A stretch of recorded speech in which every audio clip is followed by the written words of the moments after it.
जो जिस भाषा में समझता है उसे उसी भाषा में समझाइए। अमित आकर बंगालियों से कह रहा है, उल्टा लटका देगा। मोदी बाबू आपके पास जितनी ताकत है लगा दीजिए, हम यह सब मानने वाले नहीं है, सिर झुकाने वाले नहीं है। यह बंगाल बंगालियों का है। मुसीबत में दिखाई नहीं देते, लेकिन अब वोट प्रचार के समय किसी के घर में घुसकर चाय बना रहे हैं, किसी के बाथरूम में घुसकर बाल काट रहे हैं, जबरदस्ती दाढ़ी काट रहे हैं। कोई नहीं कटवाना चाहता, फिर भी काटेंगे, साबुन लगा रहे हैं। दोपहर 2 बजे के बाद मुलाकात होगी। मैंने सिर्फ इतना ही कहा था। इतनी सी बात पर इतनी जलन क्यों? उल्टा करके लटका देगा, टांग देगा, सीधा कर देगा, घुसपैठिए निकाल देगा। कहाँ है घुसपैठिए? अमर्त्य सेन को नोटिस दिया गया। अगर रविंद्रनाथ ठाकुर और सुभाष चंद्र बोस आज होते तो उन्हें भी यह भाजपा नोटिस दे देती। आज तो बस शुरुआत है, असली दिन 4 तारीख होगा। आज जो लोग हमारे साथ कदम से कदम मिलाकर चले, उन सबको हमारा धन्यवाद। तृणमूल कांग्रेस के सभी कार्यकर्ता, समर्थक और रास्ते से गुजरने वाले बहुत से लोगों ने दुकानों के बाहर, घरों के बाहर, छतों पर, बरामदों में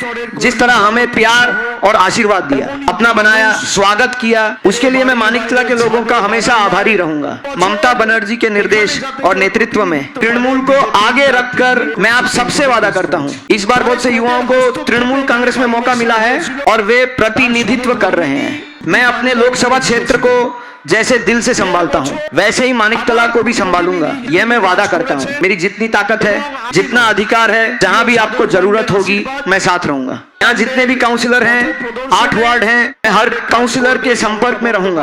बंगालियों को बदलने आए थे, लेकिन खुद ही बदल गए। अब सोचिए भाजपा के कितने नेता हैं जो आम दिनों में लोगों के काम नहीं आते, मुसीबत में दिखाई नहीं देते, लेकिन अब वोट प्रचार के समय किसी के घर में घुसकर चाय बना रहे हैं, किसी के बाथरूम में घुसकर बाल काट रहे हैं, जबरदस्ती दाढ़ी काट रहे हैं। कोई नहीं कटवाना चाहता, फिर भी काटेंगे, साबुन लगा रहे हैं, सीढ़ी पर चढ़कर घर रंग रहे हैं। आज 5 तारीख हो गई, 22 तारीख को वोट है, यानी सिर्फ 4 दिन बचे हैं। भाजपा के उम्मीदवार से बाल दाढ़ी कटवाइए, साबुन लगवाइए और घर में झाड़ू भी पास में रखिए, घर द्वार साफ भी करवा लीजिए। फिर ये लोग चले जाएंगे। वोट के आखिर में ये अलग अलग जगह जाकर पैसे बांटेंगे। कई जगह बूथ पर बैठने वाले लोग नहीं है, तो ये कहेंगे 5,000 रुपए देंगे अगर बूथ पर बैठोगे। अगर भाजपा का कोई नेता आकर आपको पैसा दे तो मैं हाथ जोड़कर कह रहा हूँ, बुरा मत मानिए, पैसा ले लीजिए। मुसीबत न पड़े तो बिल्ली पेड़ पर नहीं चढ़ती। यह पैसा बंगाल का है, मानिकतला का, चौरंगी का, श्यामपुकुर का, अलीगंज का, अलीपुर का, भवानीपुर का, रास बिहारी का, कोलकाता का, दक्षिण 24 परगना का,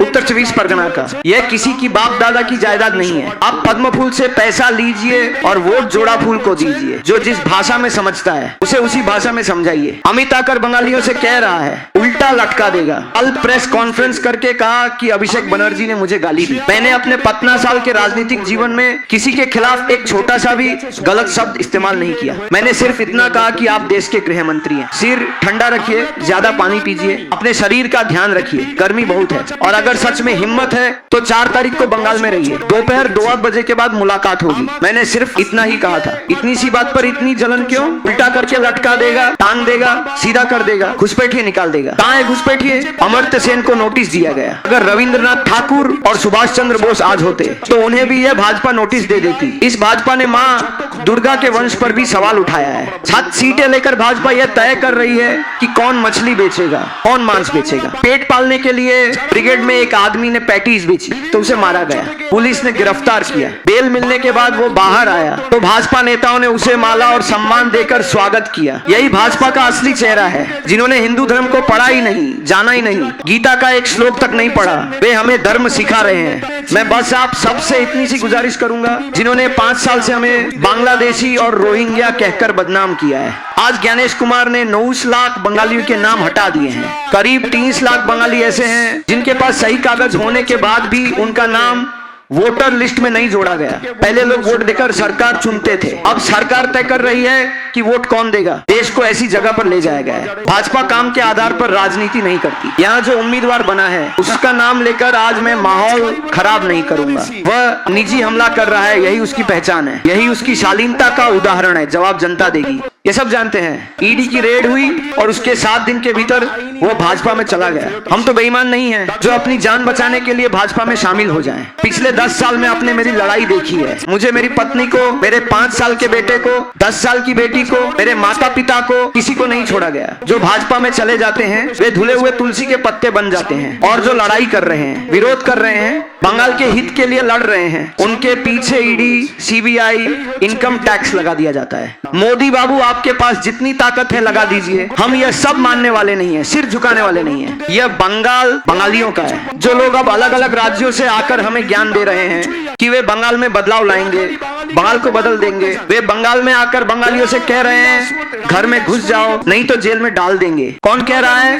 गुजरात के नेता, मध्य प्रदेश के नेता, उत्तर प्रदेश के नेता। अरे ये मेरी मिट्टी है, मेरा जन्म स्थान है, मेरा कर्म स्थान है, मैं जहाँ बचपन में रहा, बड़ा हुआ, पढ़ाई की, जन्म लिया। नहीं तुम गुजरात से आकर मुझे धमकी दोगे और मैं चुप रहूंगा। इन्होंने सोचा है कि ये गुजरात है, ये मध्य प्रदेश है। इन्होंने हमारा मजाक उड़ाया क्योंकि हम मछली खाते हैं। मैं भाजपा के इस उम्मीदवार से कह रहा हूं, कान खोलकर सुन लीजिए। आप उम्र में बहुत बड़े हैं, हाथ जोड़कर कह रहा हूं, अच्छे रहिए। 4 तारीख के बाद आपको मानिकतला के मछली बाजार में ले जाकर मछली भी कटवाएंगे और मछली बिकवाएंगे। हम मछली खाते हैं इसलिए हम बांग्लादेशी हैं, अल्लाहू अकबर। हम बांग्ला बोलते हैं इसलिए हम रोहिंग्या हैं। मध्य प्रदेश, महाराष्ट्र, राजस्थान में ऐसे कई उदाहरण हैं। यहाँ बांग्ला बोलने की वजह से लोगों को जेल में डाल दिया गया, उन्हें धक्का देकर बांग्लादेश भेज दिया गया। हमने कानूनी लड़ाई लड़कर उन्हें वापस लाया। उनका एक ही अपराध था कि वे बंगाली थे।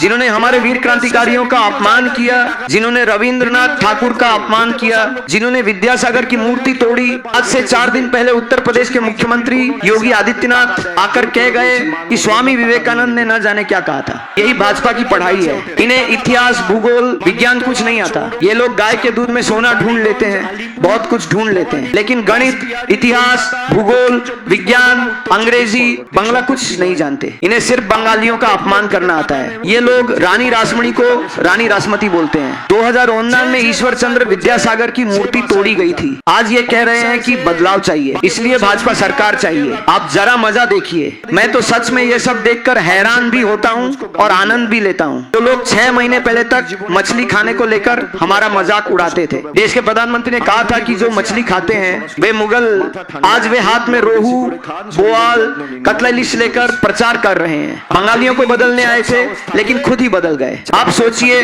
भाजपा के कितने नेता हैं जो आम दिनों में लोगों के काम नहीं आते, मुसीबत में दिखाई नहीं देते, लेकिन अब वोट प्रचार के समय किसी के घर में घुसकर चाय बना रहे हैं, किसी के बाथरूम में घुसकर बाल काट रहे हैं, जबरदस्ती दाढ़ी काट रहे हैं। कोई नहीं कटवाना चाहता फिर भी काटेंगे, साबुन लगा रहे हैं, सीढ़ी पर चढ़कर घर रंग रहे हैं। आज 5 तारीख हो गई, 22 तारीख को वोट है, यानी सिर्फ 4 दिन बचे हैं। भाजपा के उम्मीदवार से बाल दाढ़ी कटवाइए, साबुन लगवाइए और घर में झाड़ू भी पास में रखिए, घर द्वार साफ भी करवा लीजिए। फिर ये लोग चले जाएंगे। वोट के आखिर में ये अलग अलग जगह जाकर पैसे बांटेंगे। कई जगह बूथ पर बैठने वाले लोग नहीं हैं तो ये कहेंगे 5,000 रुपए देंगे अगर बूथ पर बैठोगे। अगर भाजपा का कोई नेता आकर आपको पैसा दे तो मैं हाथ जोड़कर कह रहा हूं, बुरा मत मानिए, पैसा ले लीजिए। मुसीबत न पड़े तो बिल्ली पेड़ पर नहीं चढ़ती। यह पैसा बंगाल का है, मानिकतला का, चौरंगी का, श्यामपुकुर का, बालीगंज का, अलीपुर का, भवानीपुर का, रास बिहारी का, कोलकाता का, दक्षिण 24 परगना का, उत्तर 24 परगना का।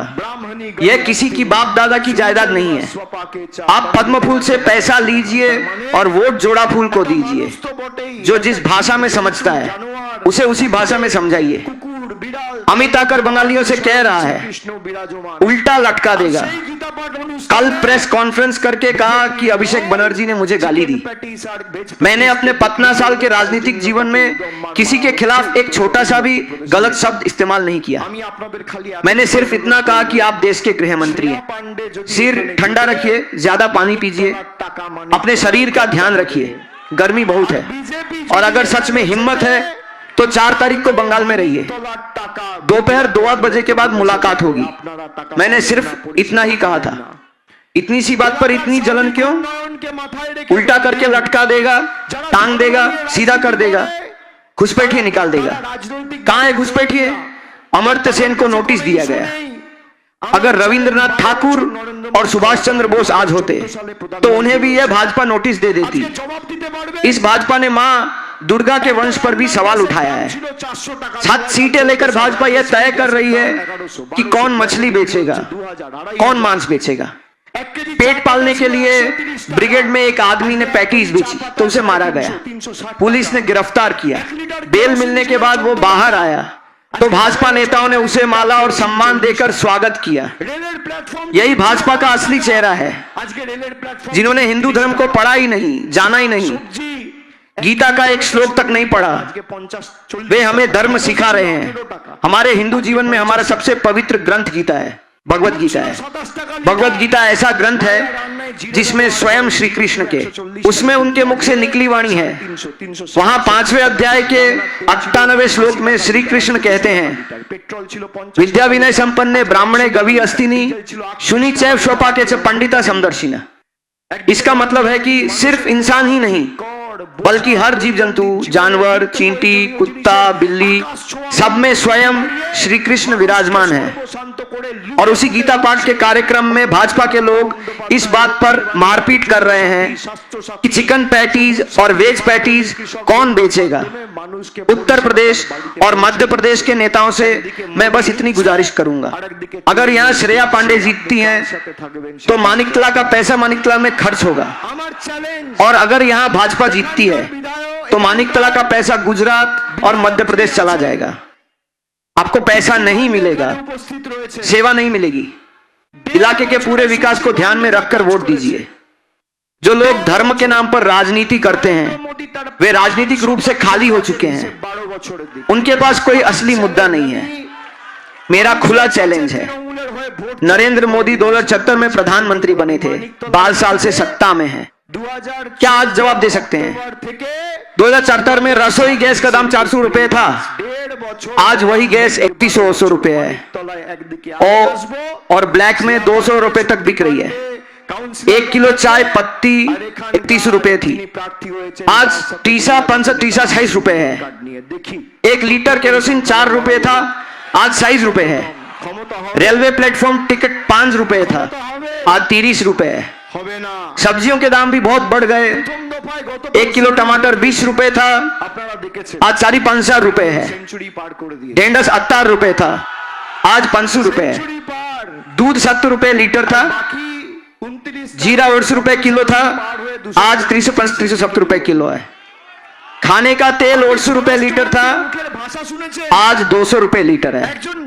पेट्रोल 500 रुपए लीटर था, आज 100 रुपए लीटर है। डीजल 60 रुपए लीटर था, आज 9 रुपए लीटर है। एक तरफ नरेंद्र मोदी लोगों पर आर्थिक बोझ बढ़ा रहे हैं, रोजमर्रा की जरूरी चीजों के दाम आसमान पर पहुंचा दिए हैं और लोगों को मुश्किल में डाल रहे हैं। दूसरी तरफ ममता बनर्जी लक्ष्मी भंडार, युवा साथी, स्वास्थ्य साथी, सबूज साथी और कृषक बंधु जैसी योजनाओं के जरिए लोगों तक उनके घर पर सेवा पहुंचा रही हैं। एक तरफ मोदी ले रहे हैं, दूसरी तरफ तृणमूल दे रही है। अब आप किसके साथ रहेंगे, यह फैसला आपका है। मेरा एक और चैलेंज है, यहाँ की विधायक सुप्ति पांडे यहीं मौजूद हैं। 1.5 साल में सुप्ति पांडे ने जितना काम किया है, नरेंद्र मोदी 2 साल में उसका 5% भी दिखा दें। मेरा चैलेंज है, अगर वे यह कर दें तो मैं कभी लोगों के पास तृणमूल के लिए वोट मांगने नहीं आऊंगा। मैं मानिकतला की इस धरती पर यह चैलेंज देकर जा रहा हूं। अक्टूबर 2004 से अप्रैल 2026 तक एक तरफ 1.5 साल का काम और दूसरी तरफ मोदी के 2 साल का काम। आइए रिपोर्ट कार्ड लेकर मुकाबला हो जाए। पहले चरण का वोट परसों हो चुका है। आपने देखा कि तृणमूल सेंचुरी पार कर गई है और 9-20 तारीख के बाद तो डबल सेंचुरी पार करके 225-230 की तरफ बढ़ेगी।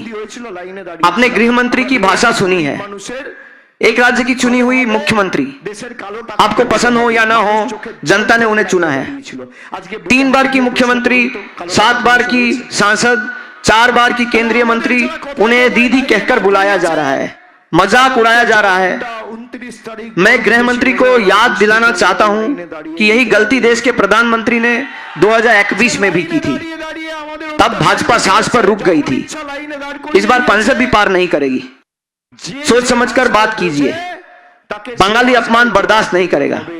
आजादी के 9 साल बाद भी नरेंद्र मोदी और अमित शाह के राज में बंगाल के लोगों को नागरिकता साबित करने के लिए लाइन में क्यों खड़ा होना पड़े। कभी नोटबंदी के नाम पर लाइन, कभी गैस के नाम पर लाइन, कभी बिना तैयारी वाले लॉकडाउन के नाम पर लाइन। कभी SIR के नाम पर लाइन, जब चाह लोगों को लाइन में खड़ा कर दिया गया जैसे यह उनकी निजी जागीर हो। 2000 में जब नोटबंदी हुई थी हम सब लाइन में खड़े थे। हमने सोचा था गरीबों का भला होगा, देश का काला धन खत्म होगा। लोग आंखों में आंसू लेकर लाइन में खड़े रहे। आज हाथ रखकर पूछिए क्या काला धन खत्म हुआ? अगर नहीं हुआ तो जिन्होंने हमें हर बात पर लाइन में खड़ा किया उन्हें ना हुई इस तारीख को जवाब देना होगा। चाहे गर्मी हो चाहे बारिश हो, लाइन में खड़े होकर जवाब देना होगा। जिस लाइन में खड़ा करके हमें बार बार परेशान किया गया उसी का जवाब देना होगा। जो जिस भाषा में समझता है उसे उसी भाषा में जवाब देना होगा। आने वाले 20 तारीख को पूरा मानिकतला लाइन में खड़ा होकर यहां दूसरे नंबर का बटन दबाएगा और लोकतांत्रिक तरीके से भाजपा के गाल पर 2 जोरदार तमाचे मारेगा। बंगाल में एक कहावत है, सुनार की ठक ठक और लोहार की एक चोट। जिन्होंने हमारा हक का पैसा रोके रखा है आज राज्य सरकार का 2 लाख करोड़ रुपए बकाया है। ये लोग कहते हैं कि बंगाल में नौकरी नहीं है। मैं आपको एक छोटा और मजेदार उदाहरण देकर खत्म करता हूं। 4 दिन पहले आपने प्रधानमंत्री की झालमुड़ी खाते हुए तस्वीर देखी होगी। बहुत लोग इसका मजाक उड़ा रहे हैं, आलोचना कर रहे हैं। मैं ना आलोचना कर रहा हूं ना मजाक उड़ा रहा हूं। मैं सिर्फ 2-3 बातें आपकी आंखों के सामने साफ कर देना चाहता हूं। जिस झाड़ग्राम में वे झालमुड़ी खाने उतरे 2004 से पहले वहां हेलीकॉप्टर की बात छोड़िए, साइकिल लेकर भी लोगों का रास्ता पार करना मुश्किल था। जिस सड़क पर चलकर, जिस सड़क से गाड़ी लेकर वे झालमुड़ी खाने पहुंचे वह सड़क ममता बनर्जी की सरकार ने बनवाई। जिस फुटपाथ पर खड़े होकर उन्होंने वीडियो शूट किया वो ममता बनर्जी के अधीन नगर पालिका ने बनवाया। जिस लड़के की दुकान पर खड़े होकर उन्होंने झालमुड़ी खाई उसे वह दुकान हमारी सरकार ने दी। और जो लोग कहते हैं कि बंगाल में रोजगार नहीं है, बाद में पता चला कि जो लड़का झालमुड़ी बेच रहा था वो बिहार के गया से आया है। बिहार में सरकार किसकी है?